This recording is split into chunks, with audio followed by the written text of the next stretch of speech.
Hello guys! Again, it's me, Mars Ganda. So, sa video ito guys, ipapasilip ko sa inyo ang bagong new arrangement ng aming mga sleepers.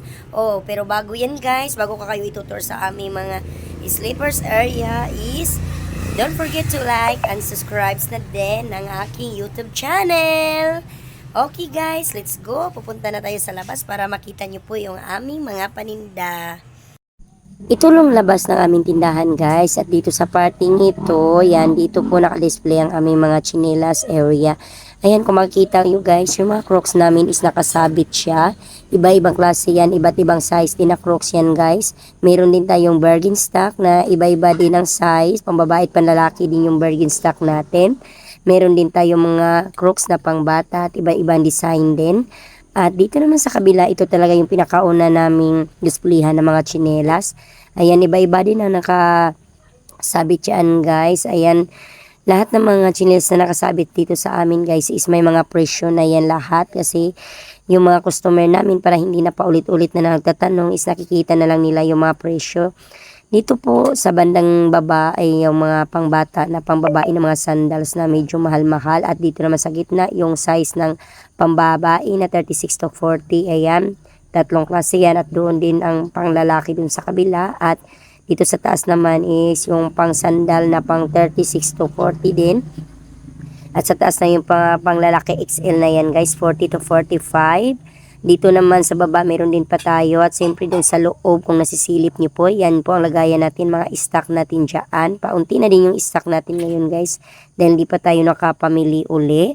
At dito din meron din tayo nakalagay na chinelas, at ito yung bago naming ginawang lagayan ng chinelas guys. Ayan, kanina pa namin yan pinapagawa dahil medyo nagsikipan na nga doon sa bandang sa lagayan namin sa kabila. At ayan, kung makikita nyo po talaga naka-display ito, more on pang bata at saka more on ordinary lang na chinilas yung nandito.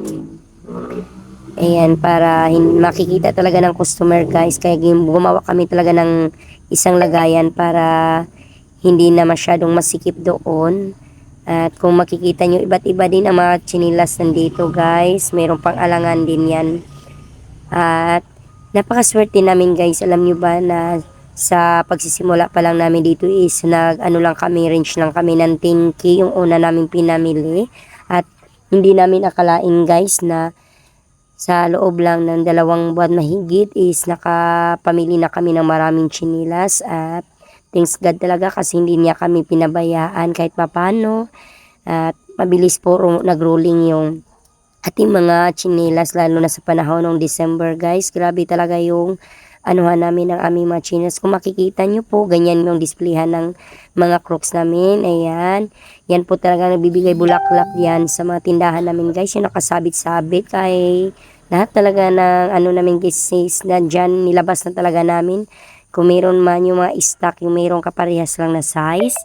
At ayan, kung makikita pag nandito po, ayan, ipapakita ko sa iyo pag malayuan, ganyan pang disenyo ng aming tindahan. Yan, isa po talaga nag-highlights yan yung mga chinelas po talaga, kasi sa dami po talaga ng display, mapatingin talaga ang ating mga customers na dumadaan guys. At isa lang po talaga ang tips ko guys, maging mabait po tayo talaga palagi sa ating mga customer, kasi sila ang nagbibigay buhay sa ating mga tindahan. At pasalamat na rin ako sa Panginoon kasi kahit papano hindi niya kami pinabayaan. Nagkakaroon na kami ng munting mini divisoria po guys. Ayan, sa isang taong mahigit na pagtitinda namin, at sa 3 buwan pa lang na pagtinda namin ng chinelas ay makikita na po ang kaunting improvement sa aming munting tindahan. So siguro guys, hanggang dito na lang muna ang aking video. Maraming salamat po sa panonood. Sana may natutunan kayo. Thank you.